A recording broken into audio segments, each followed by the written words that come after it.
మామా మా ఇంట్లో వాళ్ళు నన్ను దానికి పనికిరాని తిడుతున్నారు మామా. నాకు కూడా అదే డౌట్ మచ్చా. ఏమనే నువ్వు ధ్యానం మనకొస్తావో? ఏంది మామ అంత మాట నేనవా? నువ్వే నా ధైర్యం అనుకుంటా. ఇప్పుడు మనిషిగా పుడితే ఏదైనా ఒక టాలెంట్ ఉండాలంటారు. నీకేముంది? ఏమి లేదు మామా. మరెందుకురా నీకు? అసలు ఎప్పుడైనా ఆలోచించారు టాలెంట్ గురించి? నాకు మాత్రం ఉంది బా. ఏంది?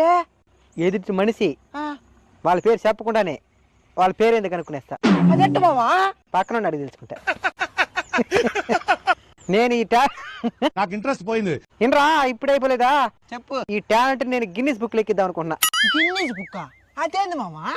ప్రపంచంలో ఎవరూ చేయని పనులు ఎవరైనా కొంతమంది చేస్తే వాళ్ళ పేరు గిన్నిస్ బుక్ లెక్కిస్తారనమాట. అయితే నాకు కూడా ఒకటి ఉంది మామా. ఏంటదా? ఎండాకాలం, వానాకాలం, శీతాకాలం, యా కాలం అని ఉన్నాయి డైరీని.